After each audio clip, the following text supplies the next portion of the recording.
നമസ്കാരം. കാലചക്രം കറങ്ങുമ്പോൾ ഭൂമിയിലെ എല്ലാ മേഖലകളിലും മാറ്റങ്ങൾ അനിവാര്യമാണ്. ഒരു കാലത്ത് ചവിട്ടി താഴ്ത്തിയവർക്കെല്ലാം മേലെ ഉയർന്ന് ഒരു മഹാവൃക്ഷമായി പടർന്നു പന്തലിച്ചു നിൽക്കുന്ന ഭാരതമാണ് ഇന്ന് ലോകത്തിനു മുന്നിലുള്ളത്. ഒരിക്കൽ ഭാരതത്തെ അടിച്ചമർത്തി രാജാവായി വാണിരുന്ന ബ്രിട്ടൻ ഇന്ന് നവയുഗ ഭാരതത്തിനു മുന്നിൽ തലകുനിച്ചു നിൽക്കുകയാണ്. ഇനി ഇന്ത്യയാണ് ഒരേയൊരു ആശ്രയമെന്ന് ബ്രിട്ടൻ തിരിച്ചറിഞ്ഞു കഴിഞ്ഞിരിക്കുന്നു. അതിനാൽ തന്നെ തങ്ങളുടെ പുതിയ വളർച്ചാ പദ്ധതിയിൽ രാജ്യത്തിന്റെ പ്രധാന ഉറവിട വിപണിയായി ഇന്ത്യയെയാണ് ലണ്ടൻ അവതരിപ്പിച്ചിരിക്കുന്നത്. ഒരു കാലത്ത് ലോകത്തിലെ തന്നെ ഏറ്റവും വലിയ സാമ്പത്തിക കേന്ദ്രങ്ങളിൽ ഒന്നായ ലണ്ടൻ ഇന്ന് ഇന്ത്യയെ ആശ്രയിച്ചാണ് ജീവിക്കുന്നതെന്ന് പറഞ്ഞാൽ ഒട്ടും അതിശയോക്തിയില്ല. കഴിഞ്ഞ 3 വർഷങ്ങളിലായി ലണ്ടനിലെ ഏറ്റവും വലിയ ഒറ്റ FTA സ്രോതസ് വിപണിയായി US-നെ മറികടന്ന് ഇന്ത്യ മുന്നോട്ട് നിൽക്കുകയാണ്.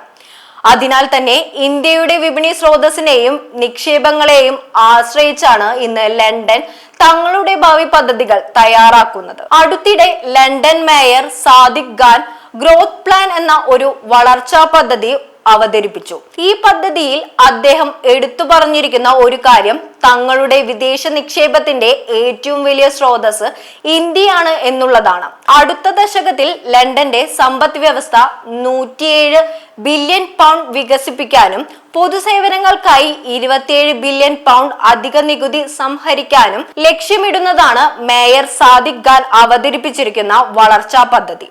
ലണ്ടന്റെ ഈ സ്വപ്ന പദ്ധതി യാഥാർത്ഥ്യമാക്കണമെങ്കിൽ ഇന്ത്യയുടെ വലിയ സംഭാവന കൂടിയേ തീരൂ. ഇന്ത്യൻ നിക്ഷേപത്തെ കൂടാതെ ഇന്ത്യയിൽ നിന്നുള്ള വിദഗ്ധരായ പ്രൊഫഷണലുകളെയും ഈ സ്വപ്നം സാക്ഷാത്കരിക്കാൻ ലണ്ടന് ആവശ്യമുണ്ട്. അതായത് ഇന്ത്യക്കാരുടെ പണവും ഇന്ത്യക്കാരുടെ ബുദ്ധിയും ഉണ്ടെങ്കിൽ മാത്രമേ ലണ്ടന് സ്വപ്നം കാണുന്ന വളർച്ച കൈവരിക്കാൻ കഴിയുകയുള്ളൂ. നിലവിൽ ലണ്ടനിലെ ഏറ്റവും വലിയ നിക്ഷേപ സ്രോതസ് ഇന്ത്യയിൽ നിന്നുള്ള വിദേശ നിക്ഷേപമാണ്. കഴിഞ്ഞ 2 വർഷമായി ലണ്ടൻ വിപണിയെ അടക്കി ഭരിക്കുന്നത് ഇന്ത്യൻ നിക്ഷേപകർ തന്നെയാണ്. ഇന്ത്യയിൽ നിന്നുള്ള നിരവധി ടെക് കമ്പനികൾ ഇതിൽ പ്രധാന പങ്കുവഹിക്കുന്നുണ്ട്. ഇതോടൊപ്പം തന്നെ ഇന്ത്യയിൽ നിന്നുള്ള വിദ്യാർത്ഥികളെയും വിനോദസഞ്ചാരികളെയും ലണ്ടൻ ലക്ഷ്യമിടുന്നു. ബ്രിട്ടന്റെ വരുമാന സ്രോതസ്സിന്റെ കാതലായ ഒരു ഭാഗം സമ്മാനിക്കുന്നതിൽ ഇന്ത്യയിൽ നിന്നുള്ള വിദ്യാർത്ഥികൾക്കും വിനോദസഞ്ചാരികൾക്കും വലിയ പങ്കുണ്ട്. കഴിഞ്ഞ സാമ്പത്തിക വർഷത്തെ കണക്കുകൾ അനുസരിച്ച് മാത്രം 38,625 ഇന്ത്യൻ വിദ്യാർത്ഥികളാണ് ലണ്ടനിൽ പഠിക്കുന്നത്. ലണ്ടനിലെ മൊത്തം അന്താരാഷ്ട്ര വിദ്യാർത്ഥികളുടെ 20% ഇന്ത്യക്കാരായി ഉള്ളത്. ഇരു രാജ്യങ്ങളും തമ്മിൽ ശക്തമായ ബന്ധം സൃഷ്ടിക്കുന്നതിൽ ഈ വിദ്യാർത്ഥികളുടെ പങ്ക് ഒട്ടും ചെറുതല്ല. ലണ്ടനിലെ സമ്പദ് വ്യവസ്ഥയ്ക്കും ഇവർ വലിയ പങ്ക് വഹിക്കുന്നുണ്ട്.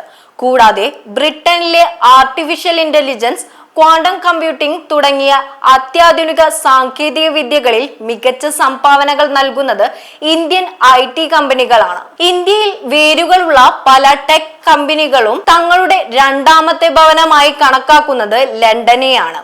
ഈ കാരണങ്ങളാൽ കൊണ്ട് തന്നെ ലണ്ടൻ സമ്പദ് വ്യവസ്ഥ ഇന്ന് ഇന്ത്യയെ വലിയ അളവിൽ ആശ്രയിക്കുന്നു. ചുരുക്കത്തിൽ ഒരു കാലത്ത് ഇന്ത്യയെ തങ്ങളുടെ കോളനിയാക്കി അടിച്ചമർത്തി ഭരിച്ചിരുന്ന ബ്രിട്ടീഷ് ജനത ഇന്ന് ഇന്ത്യക്കാരായ പ്രതിഭകളുടെ കഴിവുകൾ കൊണ്ടും പണം കൊണ്ടും മാത്രമാണ് ഇന്ന് തങ്ങളുടെ സമ്പദ് വ്യവസ്ഥയെ താങ്ങി നിർത്തുന്നത്. News desk Bharathabhoomi.